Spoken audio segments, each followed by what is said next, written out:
바둑은 한국, 중국, 일본이 주도하는 두뇌 스포츠라고 해도 과언이 아닙니다.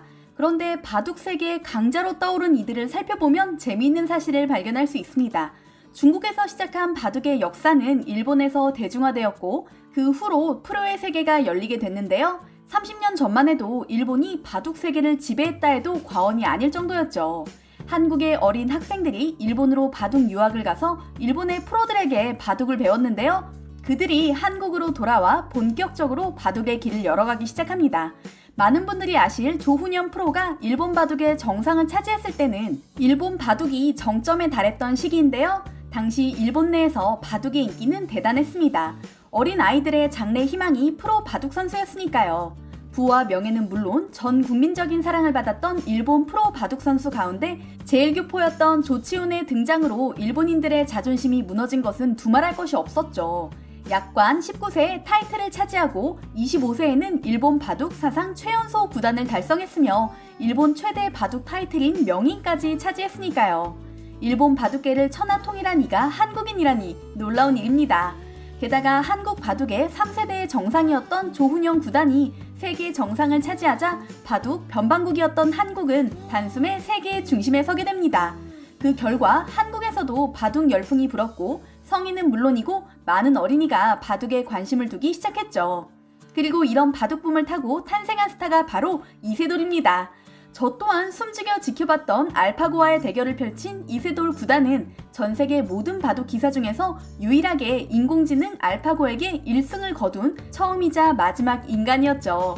그는 12세에 입단한 후 한국 프로 기사 중 최연소 입단 3위의 기록을 지닌 천재였습니다. 또한 세계대회 우승 횟수가 이창호 다음으로 많았죠. 인간을 상대로 한 알파고의 전적은 74전 73승 1패. 이세돌 구단이 거둔 승리에 전 세계가 환호했었죠. 중국의 커제 구단은 3전 전패로 무너졌던 걸 돌이켜보면 한국 바둑 프로들의 실력과 정신력이 얼마나 대단한지 알 수 있습니다. 많지 않은 선수층에도 불구하고 조훈현, 이창호, 유창혁, 이세돌, 박정환, 신진서로 이어지는 한국 바둑 계보는 전 세계 무대에서 눈부시게 빛나고 있는데요. 한국인에게는 다소 생소한 체스 분야에서도 한국인 천재가 나타나 세계를 들끓게 하고 있습니다. 세계 체스 연맹이 추정하는 세계 체스 인구는 2천만에서 3천만 명, 우리나라는 고작 40만에서 최대 70만 명에 불과한데요. 체스가 바둑이나 장기보다 생소한 분야인 것은 분명합니다. 그럴 수밖에 없는 것이 애초에 체스는 6세기경 고대 인도의 차투랑가라는 게임이 유럽으로 전달되어 만들어졌거든요.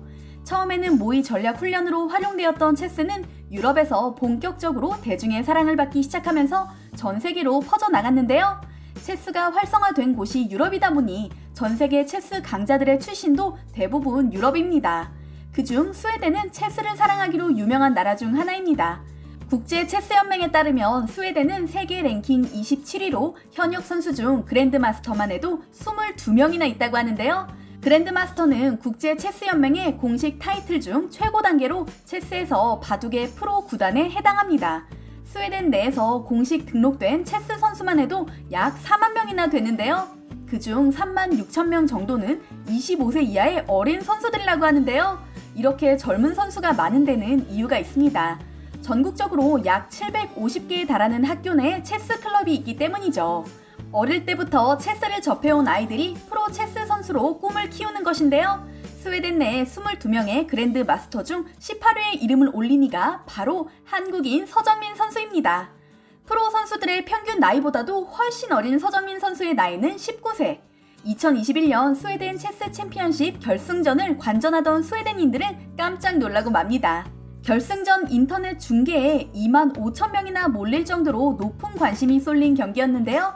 2018년 세계 경기 이래 최대로 많은 동시 접속자 수를 기록할 정도였죠. 결승전에 올라온 선수는 누구나 우승 후보로 점치던 그랜드마스터 티게르 페르손 선수. 스웨덴 랭킹 4위로 2007년과 2008년에 이미 스웨덴 체스 챔피언 2연패의 성적을 거둔 선수였습니다. 그리고 그의 맞은편에 앉은 이는 스웨덴 사람들에게는 낯선 사람이었습니다. 동양인, 게다가 19세에 불과한 어린 선수였는데요. 그랜드 마스터도 아닌 젊은 선수가 화면에 나오자 많은 사람은 이번 경기는 보지 않아도 뻔한군 이라 생각하며 시큰둥한 얼굴로 경기를 지켜봤습니다. 그들의 반응은 어찌 보면 당연한 일이었습니다. 한국을 비롯한 아시아 국가 대부분이 체스의 두각을 나타내지 못하고 있을 뿐더러 한국은 세계 랭킹 90위에 불과했기 때문이죠. 더군다나 연맹에 등록된 그랜드마스터는 김 알렉세이 단 한 명뿐. 체스의 불모지나 다름없는 한국 출신의 어린 선수에게 별다른 기대를 걸지 못하는 건 당연한 일이었습니다. 스웨덴 체스 챔피언십은 수준 높은 체스 선수들이 참가하기로 유명한 대회이며 결승에 오르기까지 9일간에 걸친 토너먼트를 치르는 빡빡한 경기 스케줄을 자랑하는데요.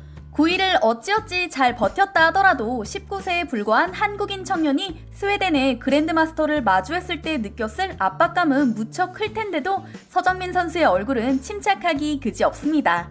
사실 그는 스웨덴 대중에게는 잘 알려지지 않았지만 열혈 체스 팬들 사이에서 서서히 팬이 생길 정도로 무서운 신예로 떠오르던 중이었습니다. 2012년 스웨덴에 주재원으로 발령받은 아버지를 따라 이주하게 된 서정민 선수는 학교 클럽에서 우연히 체스를 알게 되고 본격적으로 배우기 시작합니다. 그때 그의 나이는 만 10살.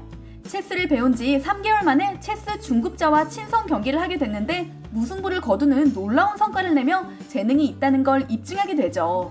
그 후 본격적으로 체스를 시작한 서정민 선수는 스웨덴의 그랜드마스터 라쉬 칼손의 눈에 띄어 제자로 들어가게 됩니다. 1992년 체스 챔피언인 라쉬 칼손은 1970년대부터 1980년대까지 국제 체스 대회 우승을 휩쓴 대가로 1980년에는 제8대 세계 체스 챔피언 미카엘 탈을 상대로 승리를 거둔 선수죠. 그의 체스 스타일은 역동적이지만 치밀한 전술에 있는데요.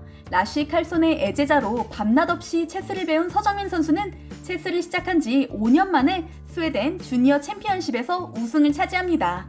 우승자로 동양인이 단상에 오른 것은 스웨덴에서도 전례 없는 일이었죠.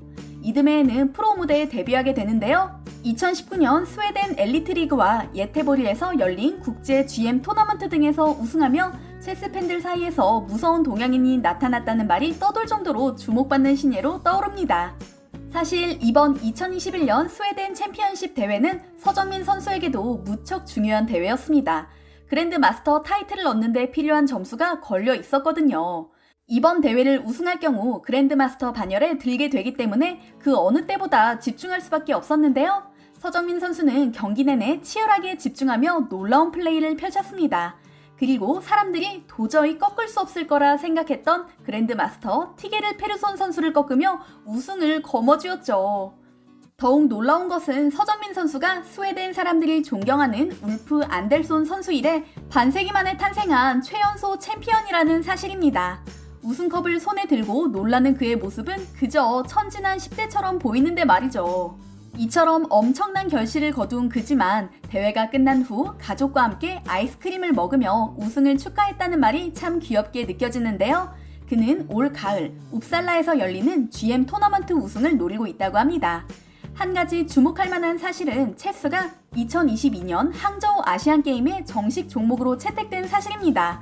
서정민 선수가 만약 국가대표로 이 경기에 출전하게 되면 메달을 기대해 볼 수도 있지 않을까 싶은데요. 25살에는 세계 체스 챔피언 도전자 결정전에 출전하는 것이 꿈이라는 서정민 선수의 앞날은 밝아 보입니다. 그리고 그의 영향으로 체스 불모지인 한국도 바뀔 것으로 예상되고요.